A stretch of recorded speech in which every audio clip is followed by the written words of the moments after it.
All right, everybody, welcome back. Hope you guys are having a happy Monday if you're into that sort of masochistic ideology, thought process.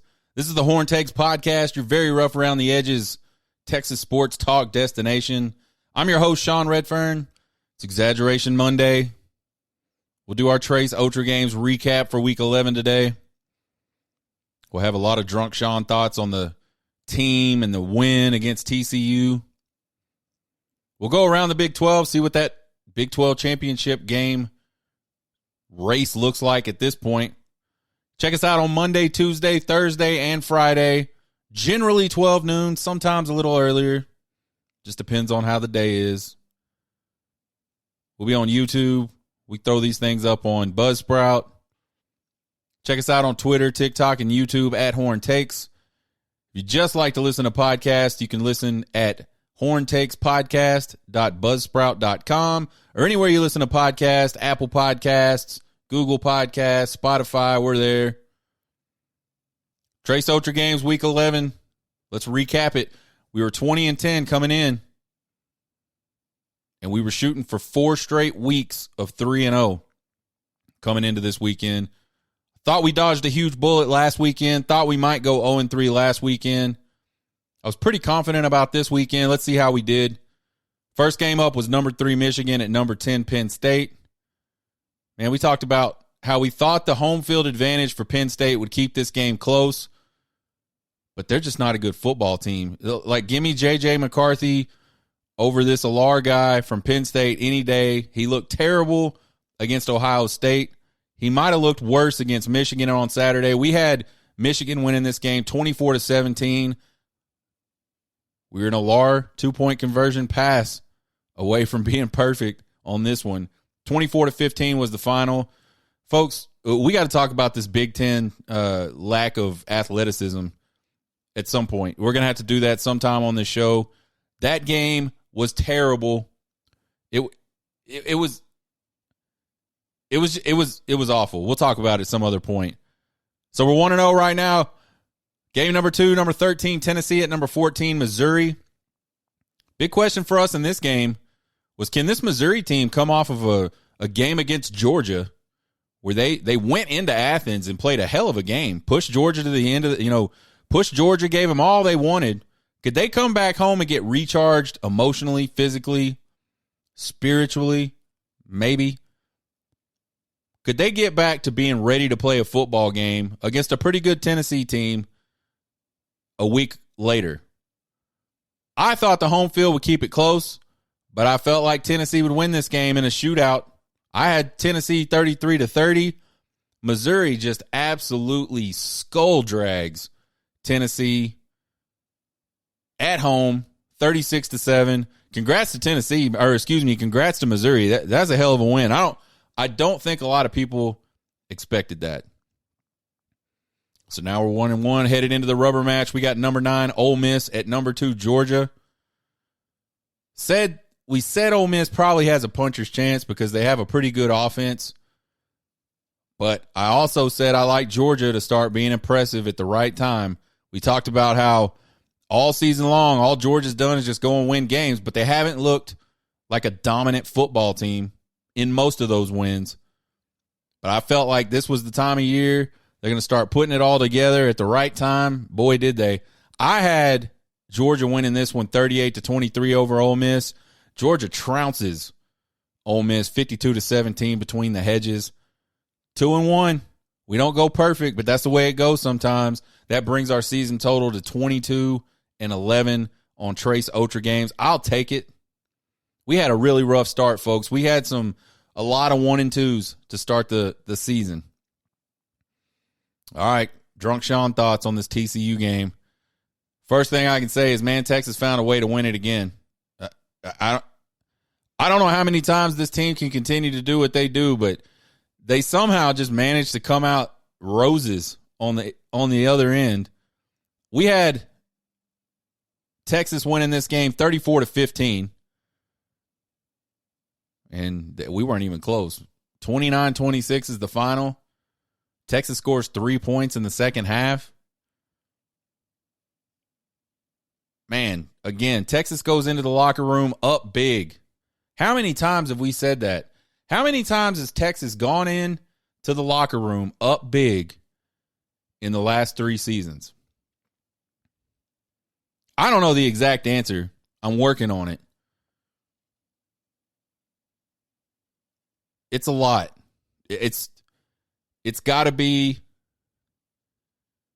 I'll say this, for any team that's either been in or kind of hovered around or is like a top 25, type program perennially, like a team you expect to be good. There cannot have ever been a team in that type of position that's had a 3-year stretch of going into halftime up big and figuring out a way to piss it away in the second half. They just cannot score in the second half. It is so baffling to me that I had to just go and I started putting together some stuff, and we'll have some more on that. Maybe on Deep Dive Thursday, maybe on After Action Review. Maybe it'll just be a completely separate topic, but we got to dig into this and figure out what this really looks like. My perception of it is Texas scores a bunch of points in the first half and doesn't score a bunch of points at all in the second half. That's my perception. I want to see the numbers. I want to see what it really looks like on average. I want to see what it really looks like in the Big 12, because that's all that really matters. Texas blows another lead. They're lucky to get out of Fort Worth alive. Lucky to get out of Fort Worth with a win. Now they got to go on the road to Ames, Iowa. Face an Iowa State team with a lot to play for right now. An Iowa State program that just, man, and I think it's led by Matt Campbell. That dude just does not like Texas. He either legitimately does not like Texas, or he's just really good at making it seem like he doesn't like Texas, so his team will feed off that. I don't know what the real answer is. I kind of feel like he just doesn't like Texas. We'll talk more about that tomorrow in the Quick and Dirty on Iowa State, and certainly on Thursday during the deep dive for this game. Guys, I am so torn on this Texas team. You look at it on one hand, this team is 9-1. I think the best most Texas fans would have hoped for 10 games into this season would have been 9-1. I don't think there was any Texas fan that legitimately, and I mean in their heart, like, it's easy just to go, man, we're going to be 10-0, baby, at the 10-game mark. It's easy. Fans do that shit all the time. And to me, that's not Nostradamus. That's not prognostication. That's just being a fan. Fans do dumb shit. They say dumb shit. Fan is short for fanatics. So fans say stupid shit all the time. But I don't think there was a single Texas fan that thought Texas would be any better than 9-1 right now. So that's amazing, man. Texas fans, we have been through the ringer for the last decade plus. We've watched a very powerful program go down in flames like almost in an instant. We've had to endure 2 probably really bad hires since then, and all that comes along with that. Multiple losing seasons, multiple seasons without bowl games, heartbreaking losses. We've had to do all that shit. We should be ecstatic about 9-1. And I think 100% of Texas fans are absolutely ecstatic about 9-1. This team still controls its own destiny in the Big 12. Something this team hasn't really done in a long time. I think this team has the best win in the country. I think going on the road and beating Alabama at this point is the absolute best win in this country. And I don't think there's one that's even close, to be perfectly honest. How quickly the narrative went from this is the worst Alabama team Nick Saban has ever had outside of that very first year. We're talking like dynasty Nick Saban. This is the worst team he's ever had. To now all of a sudden, and I heard the broadcasters on the Alabama game say it, you got to put Alabama in if they're a one-loss team over Texas. If it came down to it between Alabama and Texas at the end of this season, and they're both one-loss teams, and there's one slot open for a one-loss team, you got to put them in because they are light years better, they say, than they were earlier in this season. So the narrative sure has changed. I don't necessarily disagree with the fact that this Bama team is really good. I always thought they were really good.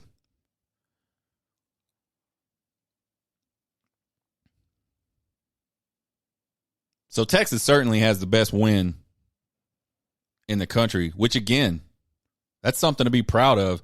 This program has not done anything like that. As a matter of fact, no programs have done anything like what Texas did to go on the road and beat Alabama in the last gazillion years, basically. I think this team definitely deserves to be in all this discussion about one-loss teams and playoffs and who would get in and, you know, should they be in? Should Oregon be above them? Should Bama be above them? All that talk, this team absolutely deserves it. So by all accounts, like Texas fans, we should just all shut the fuck up, right? We shouldn't have anything bad to say, or we shouldn't have any worries about this team, right?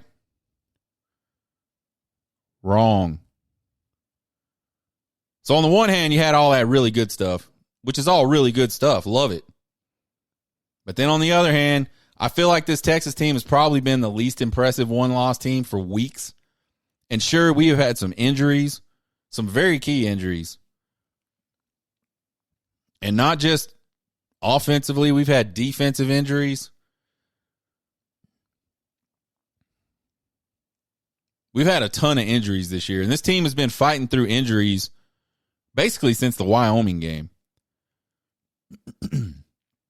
They've had key guys out. Which I think would be an argument if you were just in all these dogfight types of games that you never had complete control of. But what we've seen this team do is they get these massive leads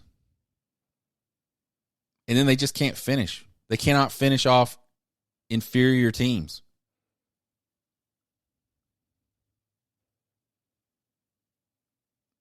And folks, they had the opportunity to just really blow out TCU.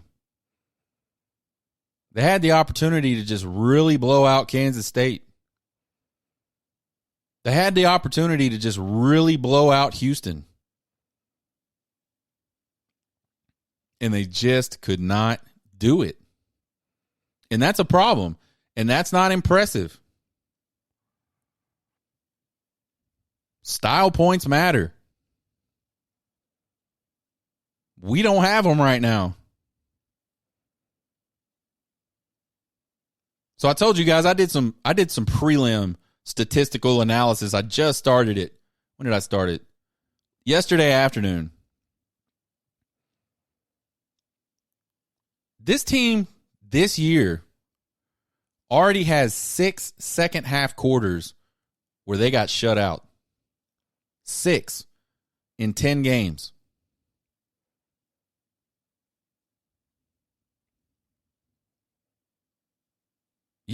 You just can't do that. You can't do that and win big games. You can't do that and win games big.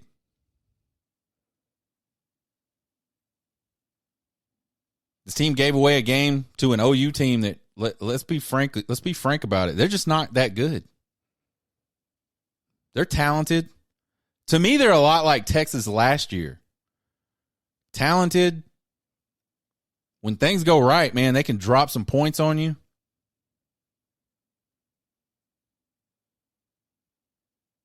but they're just not like an elite level team right now.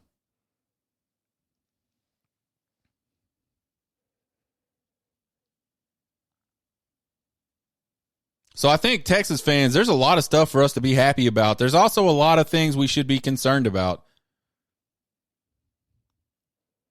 And I think this Texas team, we just got to, we'll talk about that in a minute. Let's talk about, so we got a little negative on y'all. Let's talk about drunk Sean superlatives. So for those of you that don't know, Exaggeration Monday is just emotional for me. It's all the things I felt and said and did during the game when I had way too many drinks. Most of it is probably not rational. I honestly should just start setting up a live feed or something for the games so y'all could really, like, we're 2 days removed now almost. And so a lot of that emotion is gone. The thought obviously still there, but the emotion is just not the same. We may look into that. I don't know how we'll figure it out. It might be embarrassing. So these are all things I talk about having not rewatched the game, having not looked at any stats at all. Like, I have not looked at a stat page once about this game, and I won't until right after this show. And then I'll start digging into all that stuff for our after action review tomorrow, which will be a lot more statistical, a lot less emotional, and a lot more logical. So these are Sean's drunk Sean superlatives from the game.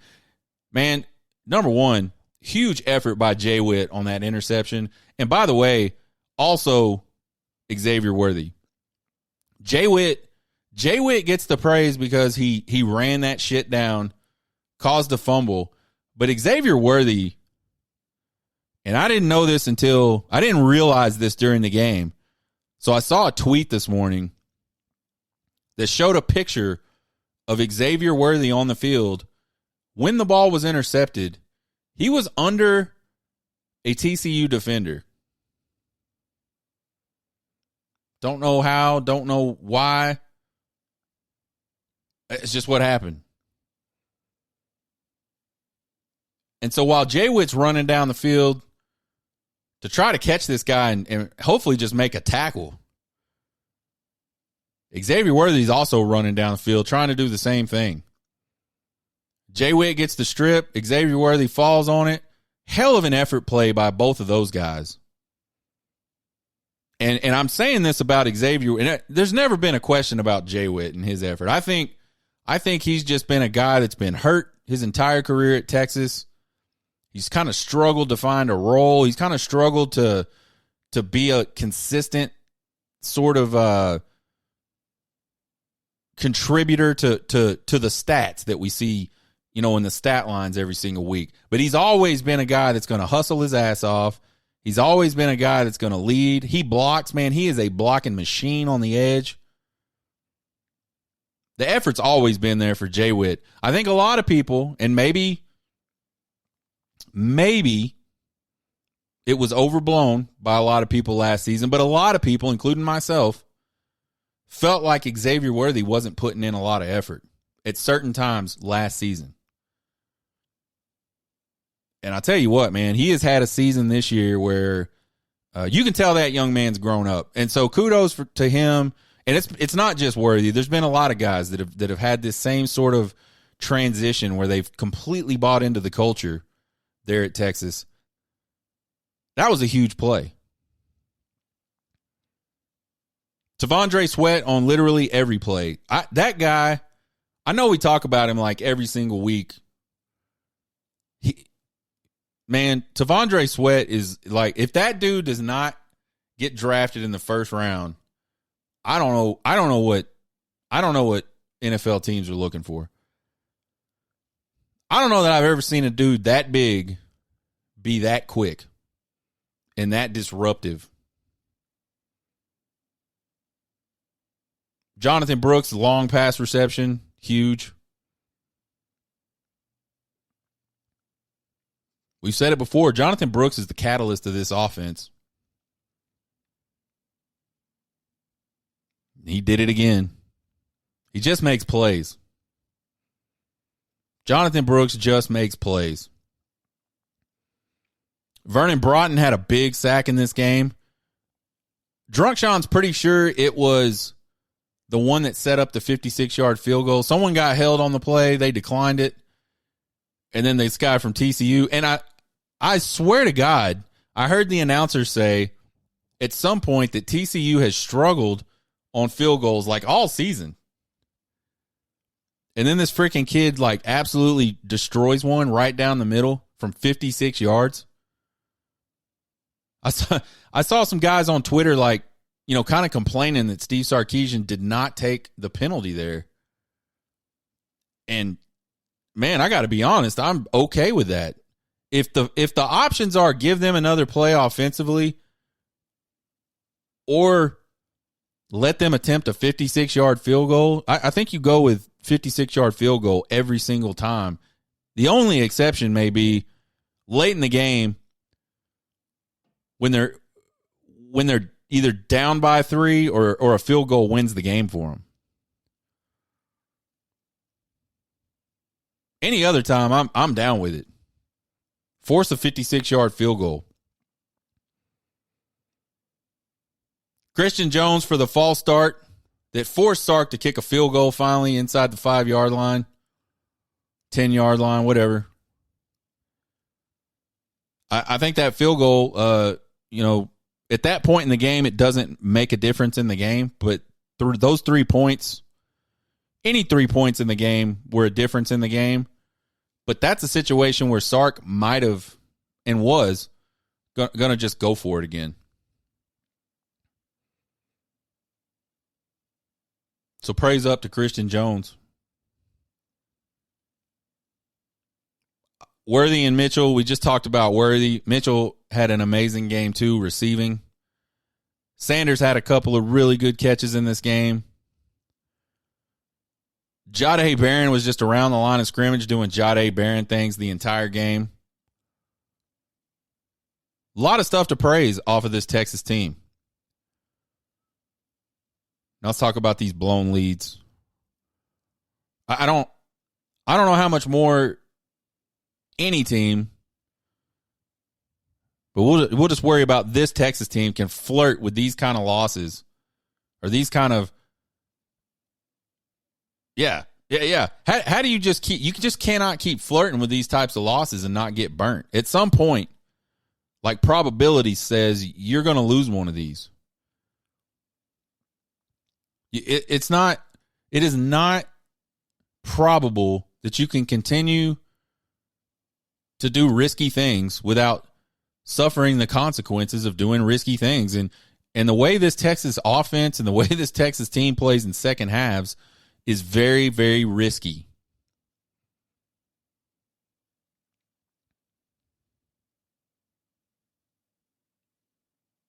We said it, man. This team just they can't score in the second half. Not only can they not score, but they can't stop the other team from scoring.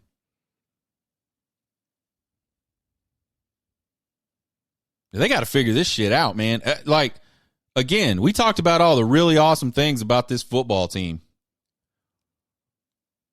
If you're not concerned with the fact that this team just seems to go on cruise control at halftime, what's crazy is last year we noticed this problem, and I'm sure we weren't the only ones. And really the problem was the first year. I mean, Texas lost 6 games in a row. Sark's first year, 5 of those games they had second half leads. I believe 4 of those second half leads were double digit second half leads. So this isn't a problem that's been, just crept up on this team. This is something that started from the beginning with Sark's team here at Texas. It rolled over into 2022. Not as bad. They were able to win a lot of those games that they lost the year before, which again, I think is progress. You want to be able to win games when maybe you're not at your best. You just don't want to not be at your best every single fucking game. And that's what this team does. I mean, maybe that is their best. I don't know. I don't feel like it is.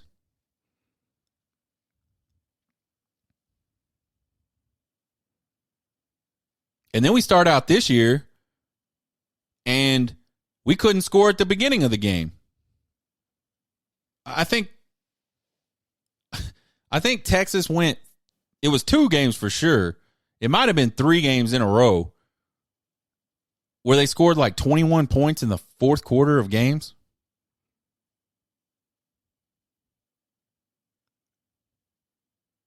All of a sudden, we flipped on our heads. We couldn't do anything at the beginning, but this team finished like madmen.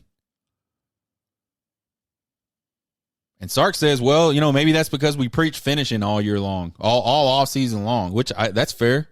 You focus so much on one part, you lose focus on another part. I can deal with that. I'm okay with that. But that can't be what it was, because now coming down the stretch where this Texas team's got to win all these games.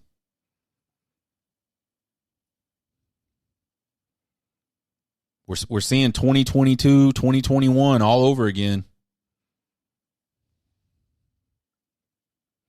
I think part of it has to do with the way he wants to finish games. We've talked in the past about how his experience, I think, at Alabama as the offensive coordinator of that team put like this maybe unrealistic perception of how games should go. And all of this was in reference to just running the football. We've been pissing and moaning on this show about not running the football for years with Sark. And I say that it's been 3 years. I mean, it hasn't been like decades. We didn't do it. We didn't complain about it on stone tablets, but it's been 2 or 3 years now that we've been talking about this in the running game. And I think he just got so used to these huge plays out of his running game that when he got to Texas and he didn't get these huge plays, in his mind, during the game while all this stuff's going on, the running game's not working. I think the other side of that is while he was at Alabama and they got big leads, they could come out in the second half and just ram the ball down people's throats and nobody could stop it. They could continue to build their lead by just simply lining up and running the ball. And right now, this Texas offensive line, they can't do that. Not consistently. Seen it some. Seen it at times in games even where they didn't do it consistently enough to get it done. But they're just not those Alabama teams that he was the coordinator of and could lean on that. But and that's what he wants to do. I didn't watch the entire second half of this Georgia and Ole Miss game, but the part I did watch was me looking up, and I had it on the whole time. I just couldn't watch it the whole time. Every time I looked up in the second half of that game, Georgia was running the ball, and they were getting big chunks, and they were just physically blowing Ole Miss off the football. I think that's what he wants to be able to do. I don't think that's what he can do. I mean, I hope it clicks. I mean, if you keep trying it, one of these days it's going to work, I think. Terrible news out of this game for Texas and Jonathan Brooks. More so for Jonathan Brooks. It's been reported that he's out with a torn ACL. Huge, tough break for him. I mean, I think he's having an outstanding season. I think the NFL draft conversations were starting to pick up for him. It's a tough loss for this team. I've been talking about it all season long, how he's the catalyst of this offense. It's going to be hard to finish out the season with the catalyst of your offense. The good news is the cupboard is not bare. CJ Baxter, super talented guy. I have not been super impressed with him this year, but I think the ability is there. Jaden Blue is the guy we've been talking about all year long, really since spring practice, spring game. Where's that guy? Why is he not getting more carries? Surely he should have been getting carries over a hurt CJ Baxter, he's going to get his chance. Savion Red's a guy that's had a lot of Wildcat stuff this season. He's a running back. Keelan Robinson, another guy. So the cupboard's not bare. All four of those guys are talented. They have a nice running back room. But Jonathan Brooks was on pace to outproduce Bijan Robinson from last season.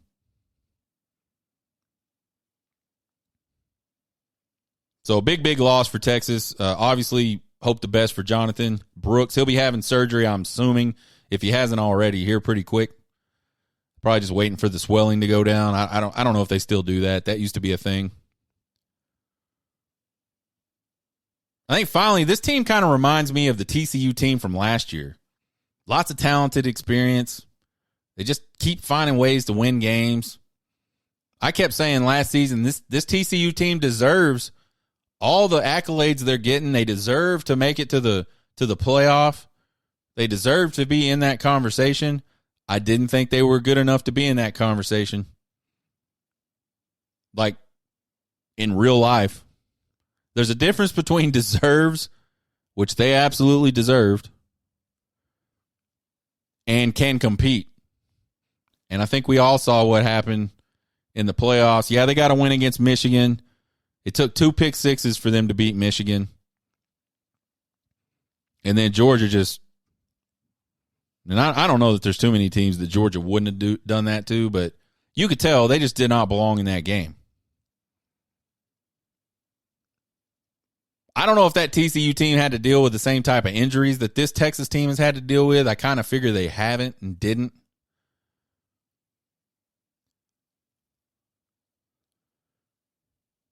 But this Texas team, man, I know everybody was excited after we beat Bama, and the opportunity was there to maybe run the table. Then we could certainly be talking playoff. This team is just not good enough, I don't think, at this point, to compete if they made it to the playoff. I think their most important offensive player is gone for the season. They cannot hold leads. The pass defense is just not good. I think the second half play calling is just not good. They cannot score in the second half. They just go to sleep. You can't do that in the playoffs. Quick recap on Sean's big 4 questions of the game. Can the Texas pass defense step up against the number 2 passing offense in the Big 12? Like I said, I haven't rewatched the game. I haven't looked at any stats, but I feel like, no, they did not. I feel like if you give up 26 points and a half, you probably got passed on a lot.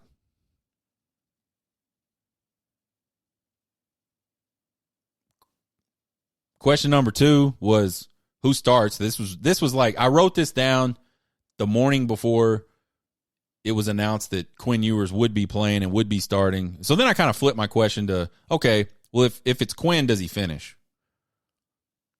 He started, finished, and I thought he looked pretty good most of the game. There were some times where I'm pretty sure they took him to the locker room early at the end of the first half. I'm pretty sure there were some times they were showing him on the sideline. He looked like he was in pain, discomfort. He missed a couple throws that I don't think he would normally miss. So I definitely think there was some pain and discomfort for Quinn Ewers in this game. But he passed the ball pretty well, and he had a really big one late to Adonai Mitchell to kind of ice the thing for Texas. Can Texas catch a break? It's so interesting that my question literally was, can the limp-along Longhorns catch a break on the injury front? This was Thursday, last week. Absolutely fucking not. They could not catch a break. Again, we talked about it. Jonathan Brooks goes down late on a play that looked just innocent enough from an injury perspective. I know the TCU guy grabbed his ankle and gave it a little extra twist. I don't know if that's when the injury occurred. I don't even know which leg it is. I have to think it was that right leg. That's kind of what it looked like when he was limping around on the sidelines. Obviously was on crutches after the game. Obviously been reported that he tore his ACL. So no, Texas cannot stay. The limp-along Longhorns cannot catch a break on the injury front. And then question number 4 was, can this O-line match their dominant performance against K-State on the road at TCU? They absolutely kept Quinn Ewers clean. They were perfect in pass pro. But from a running game perspective, it did not look dominant to me. It looked like there was a lot of tackles around the line of scrimmage for TCU. A lot of piles of bodies that just did not get moved. I think Texas popped a couple.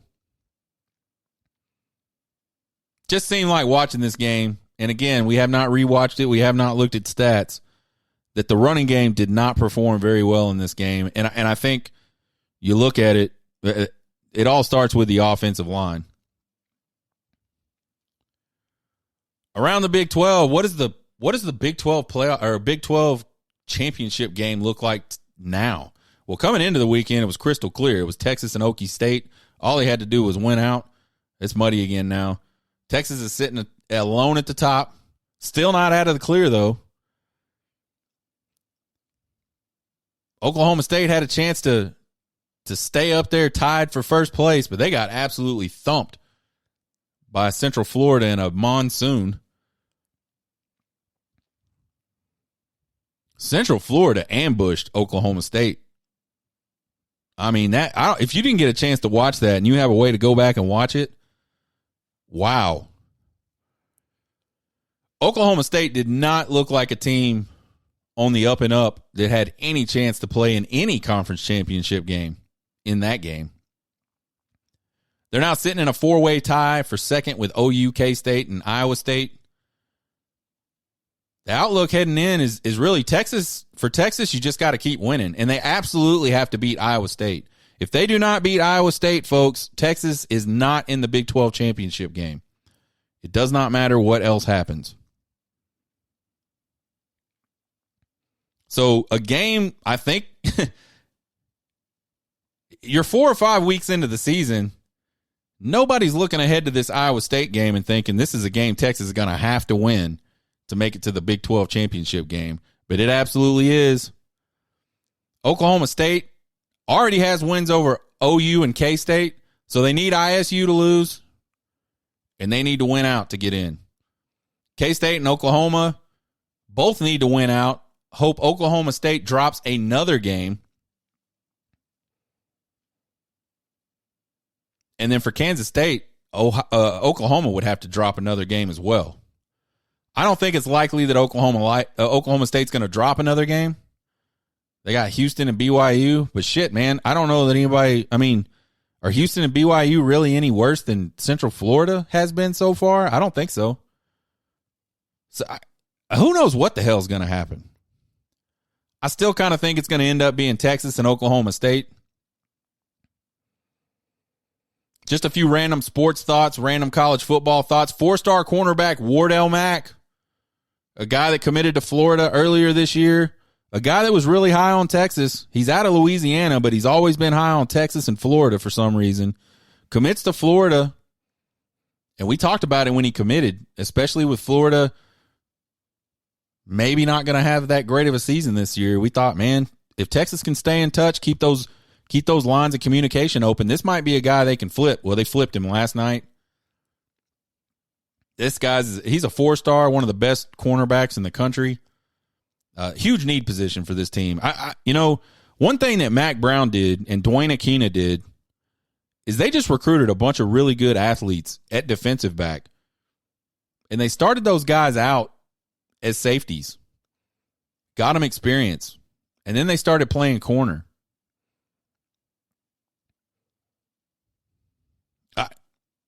I think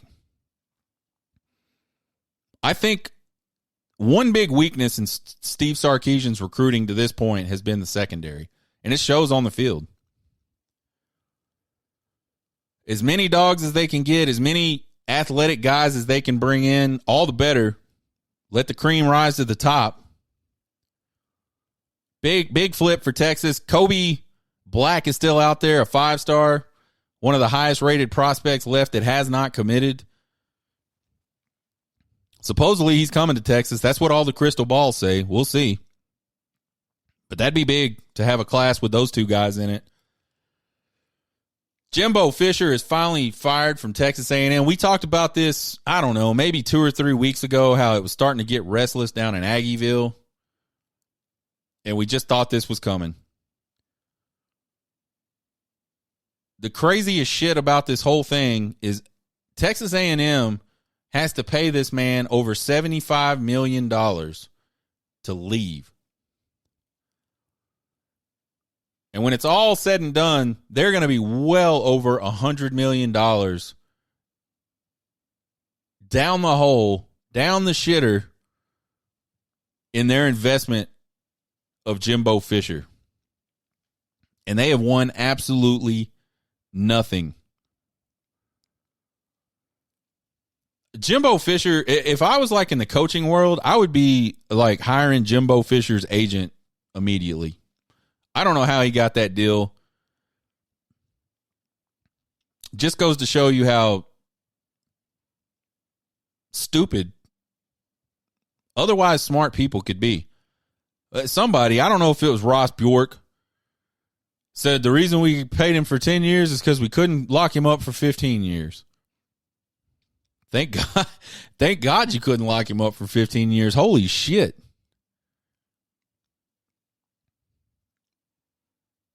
Candidates, who the hell knows? Bill Lucci says this won't be a big money hire. This won't be a big name hire.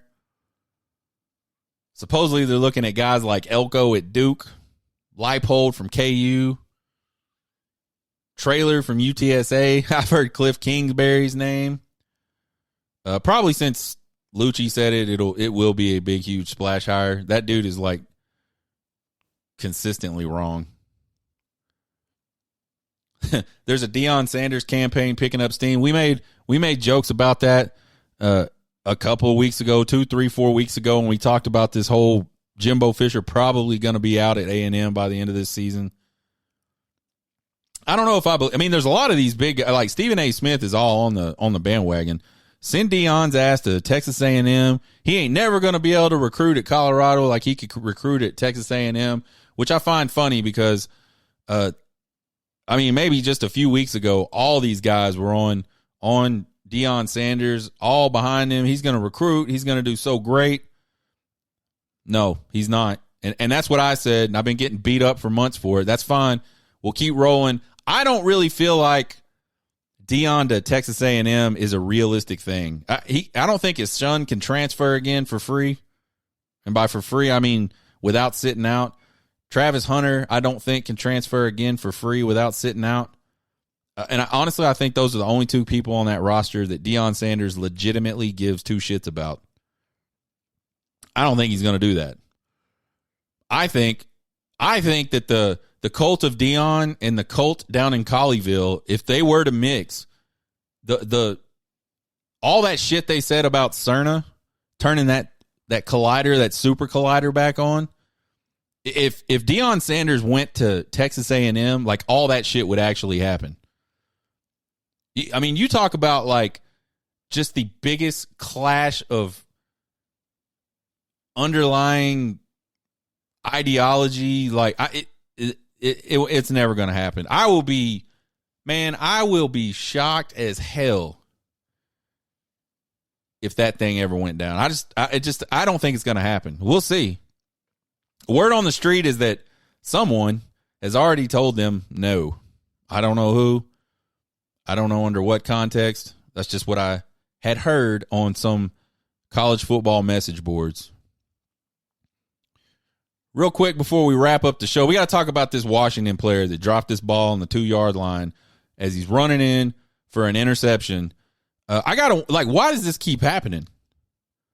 And I don't know the kid's name. If I knew the kid's name, I wouldn't call it out because I'm not about that. But like, what is this? This has happened so many times. It's like, I get the first person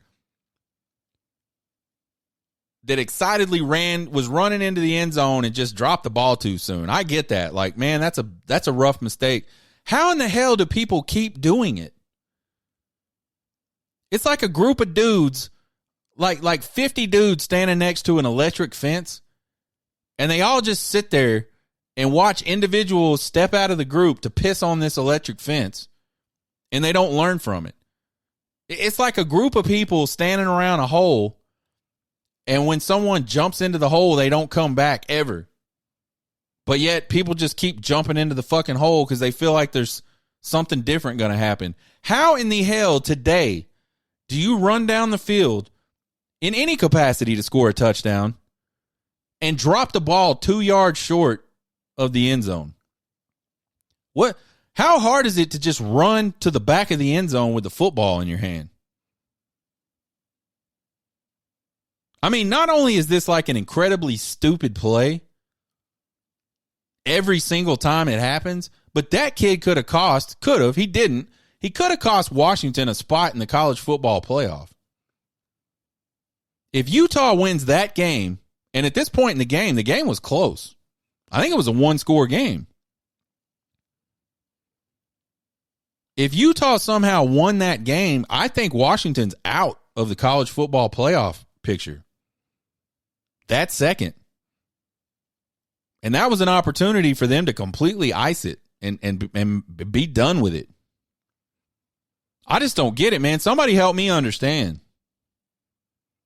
If I was running to the end zone to score, I'm going to run through the back of the end zone with the ball in my hand, and then I'm going to go find the first official I can find, and I'm going to hand him the ball. Every time. Make it make sense, folks. I don't get it.